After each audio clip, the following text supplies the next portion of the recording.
bangkit berdiri, kita mau sama-sama memuji Tuhan, kita mau mengagumkan karena kita punya Tuhan yang hebat. Ayo tepuk tangan sama-sama ya.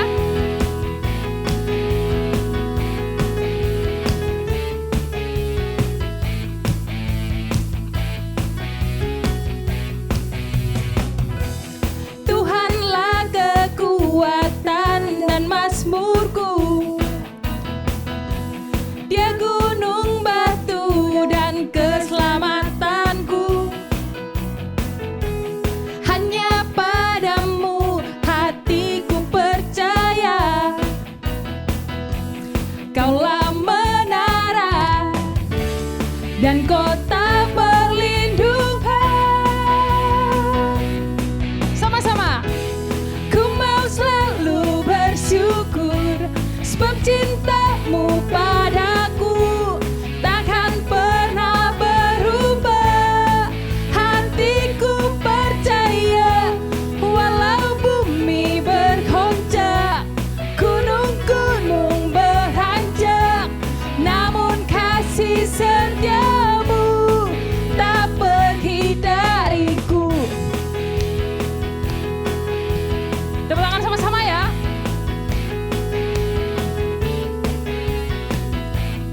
Kita nyanyi sekali lagi. Tuhanlah kekuatan dan mazmurku. Dia gunung batu dan keselamatanku. Hanya padamu hatiku percaya. Kaulah menara dan kota perlindungan. Sama-sama. Ku mau selalu bersyukur sebab cintamu padaku takkan pernah berubah. Hatiku percaya walau bumi bergoncang, gunung-gunung beranjak, namun kasih setiamu tak pergi dariku. Ku mau selalu bersyukur sebab cintamu padaku takkan pernah berubah. Hatiku percaya walau bumi bergoncang, gunung-gunung beranjak, namun kasih setiamu tak pergi dariku. Kasih setiamu tak pergi dariku. Kasih setiamu tak pergi dariku. Ayo bareng sama-sama ya.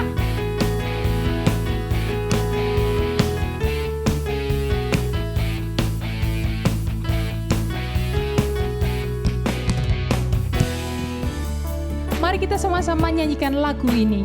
Lagu ini berkata bahwa kita adalah kesayangan Tuhan.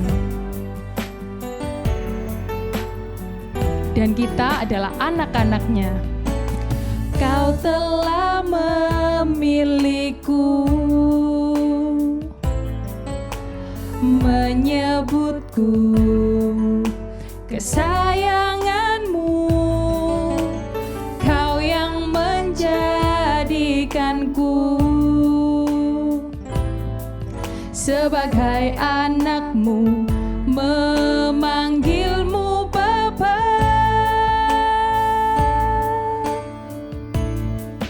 Ku mau mengenalmu, berjalan dekatmu, Bapa yang baik di setiap waktu. Ku angkat tanganku, menyembahmu selalu. Kaulah Bapakku dan ku anakmu. Kita nyanyikan sekali lagi. Kau telah memilihku, menyebutku kesayanganmu. Kau yang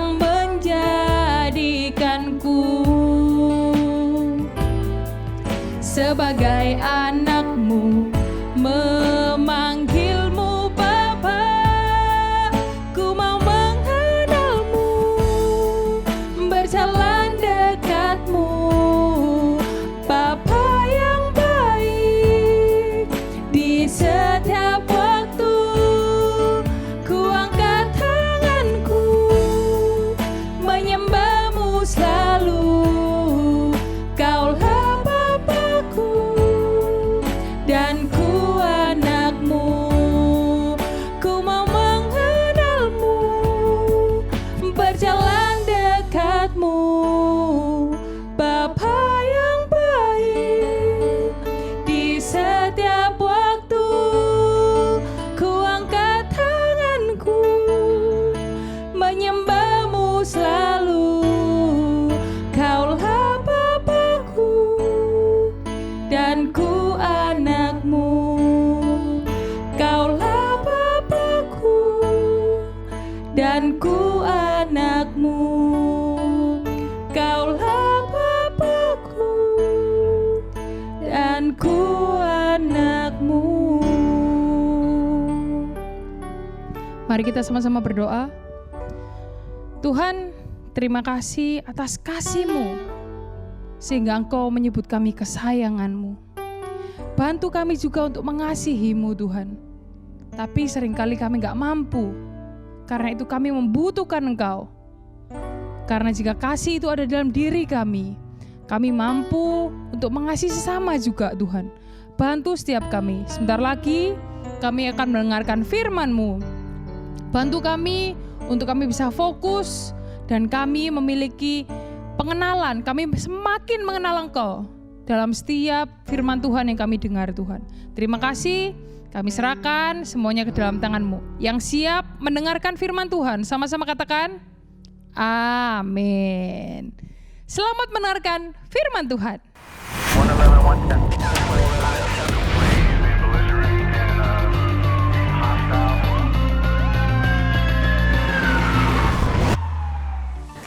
Hai teman-teman, aku senang sekali kalian bisa kembali kemari. Tahukah kalian bahwa sebagian besar dari tugas polisi itu dilakukan di lapangan untuk melindungi dan melayani masyarakat. Tapi ada juga nih pekerjaan yang harus kami kerjakan di kantor polisi. Kami butuh satu kantor pusat di mana kami bisa mengatur strategi, berdiskusi, dan juga mendapat perintah dari kepala polisi. Ini mengingatkanku pada kisah Alkitab minggu ini. Umat Allah ada di padang gurun. Tapi setiap kali mereka berhenti untuk berkemah, Allah ingin mereka punya satu tempat di mana mereka bisa menyembahnya. Itu memang bukan satu-satunya tempat di mana mereka bisa menyembah Allah. Tapi itu adalah tempat yang spesial bagi mereka untuk berkumpul dan menyembah Allah. Mari kita dengarkan kisahnya yang akan dibawakan oleh Kak Trivena. Thank you Kak Lydia. Hai adik-adik. Wah, puji Tuhan. Adik-adik semua sudah siap untuk mendengarkan firman Tuhan? Kakak percaya adik-adik juga sudah siapkan Alkitabnya di dekatnya, ya kan? Bagi yang belum menyiapkan, segera diambil ya. Oke. Nah, adik-adik juga pasti sudah tahu bahwa isi Alkitab ini adalah benar dan ditulis oleh orang-orang yang bisa dipercaya, seperti Musa. Nah, minggu yang lalu kita sudah mendengar bahwa umat Allah menyembah anak lembu emas. Minggu ini kita masih belajar dari kitab Keluaran. Nah, kita akan baca ya di Keluaran 25 ayat yang ke-8 dan Keluaran 35 ayat 29 sampai 33. Ayo kita cari di kitab Keluaran 25 ayat yang ke-8. Oke, adik-adik semua sudah menemukan? Kak Vena bacakan ya. Keluaran 25 ayat yang ke-8.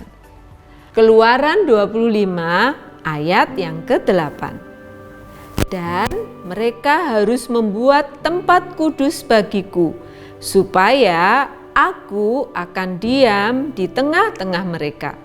Sekarang pasal 35 ayat 29 sampai 33.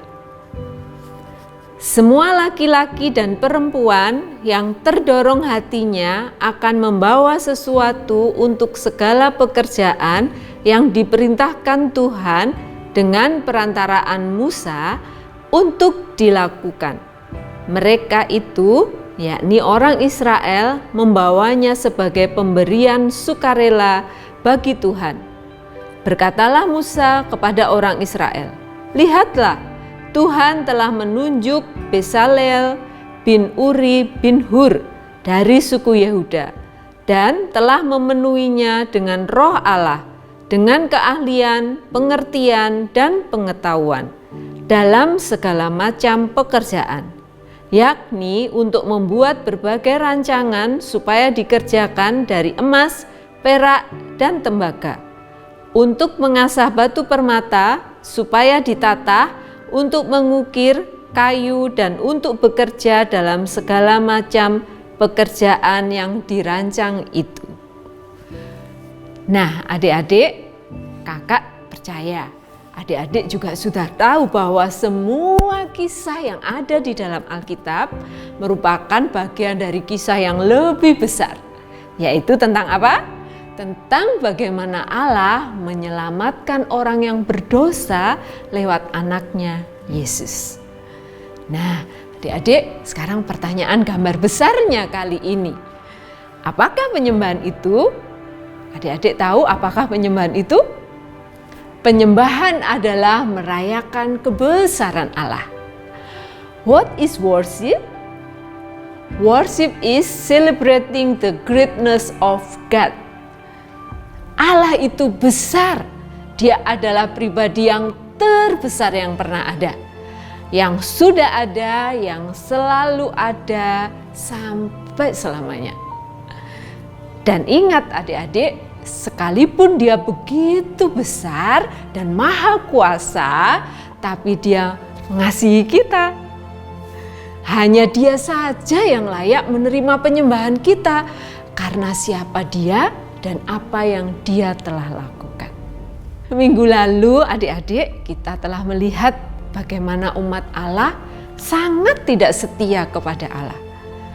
Musa baru saja pergi sebentar, tapi orang Israel memilih menyembah anak lembu emas, bukan menyembah Allah. Karena itu Allah perlu mendisiplin umat Israel. Karena apa? Karena Allah mengasihi dia. Jadi Allah mendisiplin umat Israel karena Allah mengasihi umat Israel. Setelah itu, sepertinya umat Allah tidak punya harapan. Tapi puji Tuhan adik-adik, harapan dan masa depan mereka itu tidak tergantung kepada kemampuan mereka, kesetiaan mereka, tetapi harapan dan masa depan mereka aman. Karena apa? Karena kasih dan kesetiaan Allah. Hari ini kita akan belajar, walaupun orang Israel berdosa, Allah memberitahu orang Israel cara membangun tabernakel. Apa itu tabernakel? Sebuah tempat di mana dia akan tinggal bersama-sama mereka. Luar biasa bukan? Allah ingin tinggal bersama mereka walau mereka terbukti sering tidak taat kepada Allah. Allah memberi perintah yang khusus untuk membangun sebuah tempat. Dan kisah kita kali ini berjudul Membangun Tabernakel.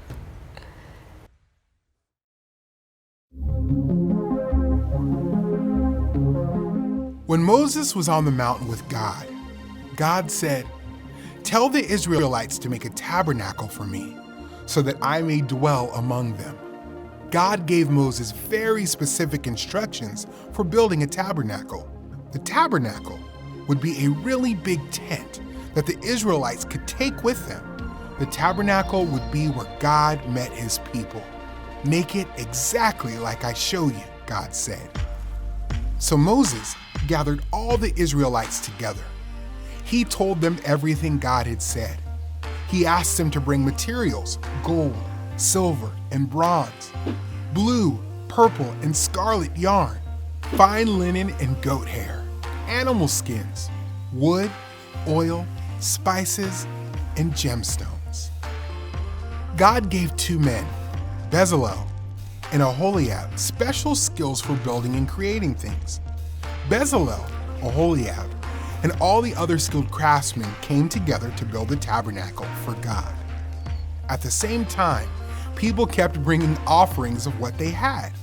Pretty soon, the craftsmen came to Moses and said, "The people are bringing more than enough. We don't need all of this." So Moses told the Israelites to stop bringing their offerings. They built the tabernacle just as God had instructed. The tabernacle had 10 curtains made out of linen, and each curtain was 42 feet long. 11 curtains made out of goat hair formed a tent over the tabernacle. Inside the tabernacle, the people made a veil. They made an ark, a table, a lampstand, and many other parts. Every part had its special purpose and was made just as God had said. When the time came, God told Moses how to set up the tabernacle. God told him how to anoint the tabernacle so that it would be holy. Anoint means to pour oil on. God told Moses to bring Aaron and his sons to the entrance of the tabernacle. Aaron put on the holy garments, and Moses anointed him to be priest.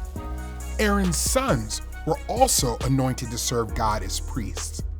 Moses did exactly what God commanded, and the tabernacle was finally finished. God had led the Israelites from a cloud, and now the cloud covered the tabernacle. God's glory filled the tabernacle. God made a sign for the people. If the cloud covered the tabernacle, the people would stay where they were. When the cloud lifted from the tabernacle, the Israelites would move and take the tabernacle with them. The cloud of the Lord was on the tabernacle during the day, and fire was inside the cloud at night. All the Israelites could see it as they traveled. God instructed the Israelites to build a tabernacle where he would dwell with them. God desires to be with his people. As part of his plan to save sinners, God sent Jesus to tabernacle or dwell with people on earth. Ketika Musa di gunung bersama Allah, Allah berkata, "Perintahkan orang Israel untuk membuat tabernakel bagiku, supaya aku tinggal bersama-sama mereka." Allah memberi Musa perintah yang sangat detail adik-adik. Apa-apa yang harus dilakukan, Allah memberitahukannya. Untuk membangun tabernakel itu dengan semua benda-benda yang harus ditaruh di dalamnya. Tabernakel itu adalah tenda yang sangat besar, di mana Allah bisa bertemu dengan umatnya. Umatnya bisa datang ke tabernakel itu untuk menyembah Tuhan atau untuk memohon ampun atas dosa-dosa mereka. Dan tabernakel itu bisa dibongkar atau dipasang kembali, bisa dibawa kemanapun bangsa Israel itu pergi. Jadi kemudian Musa mengumpulkan semua orang Israel adik-adik. Dia memberitahu mereka semua yang Allah katakan. Dia minta mereka membawa bahan-bahan untuk membuat tabernakel. Ada emas, ada perak, ada tembaga, ada benang biru, benang ungu, benang merah, kain linen, bulu kambing, bulu binatang, kayu, minyak, rempah-rempah, dan batu permata. Dan Allah memberi 2 orang yang bernama Bezalel dan Aholiab sebuah kemampuan yang khusus. untuk membangun dan membuat benda-benda untuk tabernakel. Selain itu, semua orang juga diberi keahlian oleh Allah. Jadi semua orang diperlengkapi dengan keahlian-keahlian, kemampuan-kemampuan untuk bersama-sama membangun tabernakel bagi Allah. Kemudian adik-adik, orang-orang Israel itu dengan semangat terus membawa persembahan dari yang mereka punya. Dan para pekerja itu pun kemudian berkata kepada Musa, umat Tuhan telah membawa lebih banyak dari yang diperlukan untuk membangun tabernakel itu. Seperti yang diperintahkan Tuhan. Sampai berlebih. Sehingga Musa kemudian mengumumkan kepada orang Israel itu adik-adik untuk stop, berhenti membawa persembahan karena sudah lebih dari cukup. Saat kemudian mereka mulai membangun adik-adik, Allah memberkati mereka. Dia memberi mereka kemurahan hati sehingga mereka ingin memberi dan memberi. Dia juga memberikan umat Tuhan itu kepandaian-kepandaian yang khusus untuk membuat hiasan-hiasan yang indah yang Allah inginkan. Dan Allah bukan hanya memberi perintah untuk membangun, tapi juga memberi kemampuan-kemampuan untuk membangunnya.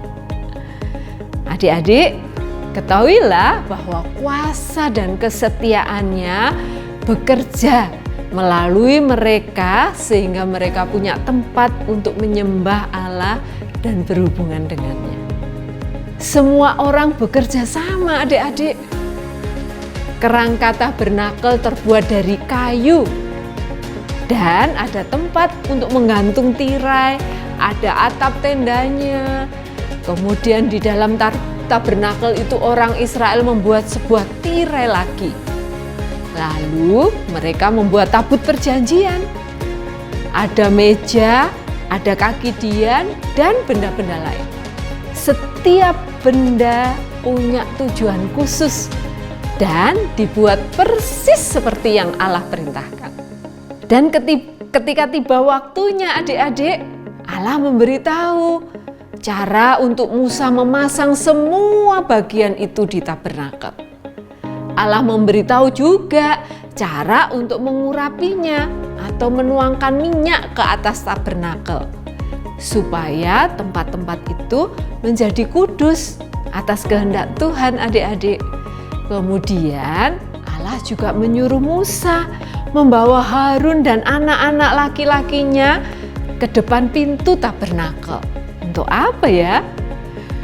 Untuk dipakaikan pakaian yang khusus yang telah dibuat oleh para pekerja yang diberi kemampuan khusus oleh Tuhan. Lalu mereka diurapi oleh Musa untuk menjadi imam. Ya, Musa melakukan semuanya tepat seperti yang Allah perintahkan kepadanya. Dan tabernakel itu pun akhirnya selesai adik-adik. Allah telah memimpin orang Israel dengan tiang awan. Adik-adik ingat kisah ini?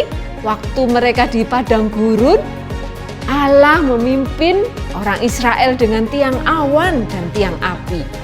Dan sekarang tiang awan itu menutupi tabernakel. Kemuliaan Allah memenuhi tabernakel ditunjukkan dengan kehadiran tiang awan. Allah membuat tanda bagi orang Israel. Kalau tiang awan menutupi tabernakel, orang Israel tinggal di tempat itu untuk berkemah. Ketika tiang awan terangkat dari tabernakel pergi, orang Israel juga harus bergerak dan membawa tabernakel itu bersama dengan mereka. Tiang awan itu menunjukkan kehadiran Tuhan adik-adik. Biasanya ada selama siang hari. Di malam hari ada tiang api. Semua orang Israel bisa melihatnya selama mereka dalam perjalanan di padang gurun. Tabernakel adalah tempat yang sangat penting bagi orang Israel. Itu adalah pengingat bahwa Allah ada bersama dengan mereka kemanapun mereka pergi. Itu juga adalah tempat di mana mereka bisa berkumpul bersama untuk belajar tentang Allah dan mempersembahkan korban untuk penebusan dosa yang mereka telah lakukan. Tapi adik-adik, coba dengarkan baik-baik. Hari ini kita punya yang lebih baik dari tabernakel itu. Jadi tabernakel itu dibuat pada zaman dulu kan, tapi sekarang kita punya seseorang yang lebih baik dari tabernakel itu. Siapa dia? Ya, dia adalah Yesus. Allah mengutus Yesus ke dunia agar ia tinggal bersama-sama dengan kita yang adalah orang berdosa. Allah memberitahu orang Israel cara membangun tabernakel karena dia mau tinggal bersama-sama dengan mereka. Tapi sekarang kita tidak perlu lagi membuat tabernakel atau datang ke tabernakel untuk menyembah Allah. Mengapa adik-adik? Karena Allah sudah mengutus Yesus untuk tabernakel atau tinggal bersama-sama dengan manusia di bumi. Ketika kita percaya kepada Yesus, Allah mengampuni dosa kita dan menyuruh Roh Kudus untuk tinggal di dalam kita. Itu artinya Allah bukan hanya tinggal di dekat kita adik-adik, tapi tinggal di hati kita. Luar biasa bukan? Allah tinggal di dalam hidup kita, tinggal di hati kita. Roh Kudus itulah yang membantu kita untuk bisa mengasihi Allah dan mentaati Dia setiap hari. Ayat kuncinya adik-adik ada di dalam Keluaran 15 ayat yang kedua. Mari kita baca bersama-sama adik-adik. 1, 2, 3. Tuhanlah kekuatanku. Ia menyelamatkan aku dan aku menyanyikan pujian baginya. Exodus 15 verse 2. The Lord is my strength. He saved me and I sing songs of praise to Him. Adik-adik, Allah menyelamatkan umatnya dari Firaun. Ingat kisah itu? Dan mereka kemudian menyembah Allah karena Dia baik. Lalu Allah mengutus Yesus untuk menyelamatkan kita dari musuh yang lebih besar. Apa itu adik-adik? Ya, dosa dan maut. Ketika kita mengerti dan percaya kepadanya, Allah mengubahkan hati kita. Sehingga kita melimpah dengan pujian kepadanya. Allah menyuruh umatnya membangun tabernakel atau tenda untuk penyembahan. Apakah itu penyembahan adik-adik? Penyembahan adalah merayakan kebesaran Allah. What is worship? Worship is celebrating the greatness of God. Allah ingin selalu bersama kita karena Dia mengasihi kita. Maka Ia mengutus Yesus ke bumi ini untuk tabernakel, untuk tinggal bersama kita. Meskipun kita adalah orang yang berdosa adik-adik, kita sering kali jatuh di dalam dosa. Karena itu kita patut bersyukur, kita patut merayakan karena kebaikan Tuhan yang mau tinggal bersama kita. Sekarang kita tidak perlu lagi sebuah tabernakel, membangun tabernakel untuk menyembah Allah. Tapi kita bisa datang ke gereja setiap minggu adik-adik. Tapi mungkin karena situasi pandemi ini ada sebagian yang beribadah di rumah. Tidak apa-apa, adik-adik bisa ajak mama untuk menemani. Adik-adik bisa ajak kakak atau adik untuk beribadah bersama, supaya adik-adik bisa lebih fokus, bisa diskusi tentang firman Tuhan. Ada sebagian orang adik-adik yang berpikir bahwa mereka bisa menyembah Tuhan di mana saja, sehingga akhirnya enak-enakan tidak perlu beribadah bersama dengan saudara seiman, atau tidak ingin untuk pergi ke gereja. Bukan demikian adik-adik. Tuhan tidak pernah merencanakan anak-anaknya untuk hidup dan memuliakan Dia sendiri-sendiri. Dia ingin kita selalu mempunyai hubungan yang penuh kasih dengan teman-teman yang seiman yang lainnya. Juga kita bisa hidup bersama-sama untuk Tuhan, untuk memuliakan Dia. Kita perlu menjadi bagian dari sebuah kumpulan orang-orang yang percaya, yang disebut gereja. Kita perlu saling melayani, saling memperhatikan, saling menjadi berkat satu dengan yang lain. Jadi bersama-sama kita bisa memuliakan Tuhan. Hal ini adik-adik tidak mungkin bisa kita lakukan sendiri. Nah, karena itu kita perlu bersyukur kepada Tuhan yang sudah memberikan saudara-saudara seiman, yang sudah memberikan gereja untuk kita bertumbuh bersama dan saling melayani. Yuk adik-adik, kita berdoa kepada Tuhan. Tuhan Yesus, kami bersyukur kepadamu. Engkau Allah yang luar biasa. Hari ini kami benar-benar melimpah dengan ucapan syukur kepadamu. Karena Engkau Allah yang besar, Allah yang berkuasa, tetapi sekaligus Engkau Allah yang penuh kasih kepada kami. Engkau Allah yang mau selalu tinggal bersama-sama dengan kami. Sekalipun kami sering kali berbuat dosa, sekalipun seringkali kami tidak setia, tapi Engkau Allah terus berusaha mencari kami, selalu berusaha mau tinggal bersama dengan kami. Hari ini kami benar-benar bersyukur kepadamu ya Allah, yang telah mengutus Yesus untuk datang ke dunia menjadi tabernakel kami. Bahkan Allah sudah mengutus Roh Kudus-Nya untuk tinggal diam di hati setiap kami.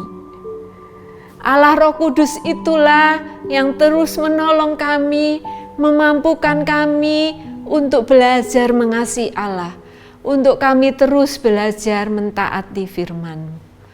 Terima kasih ya Tuhan, Engkau memberkati setiap kami. Engkau memberkati semua adik-adik yang sudah beribadah dengan setia hari ini. Di dalam nama Tuhan Yesus, kami bersyukur dan berdoa. Amin. Nah adik-adik, sekarang kita ayat hafalan dulu ya. Yuk bersama-sama ikuti gerakannya juga ya. Dengan semangat ya. Oke, Keluaran 15 ayat 2. Tuhanlah kekuatanku. Ia menyelamatkan aku, dan aku menyanyikan pujian baginya. Sekali lagi ya. Wah, suaranya lebih kenceng. Oke. Keluaran 15 ayat 2. Tuhanlah kekuatanku. Ia menyelamatkan aku, dan aku menyanyikan pujian baginya. Oke. In English, Exodus 15 verse 2. The Lord is my strength. He saves me, and I sing songs of praise to Him. Okay, one more. Exodus 15 verse 2. The Lord is my strength.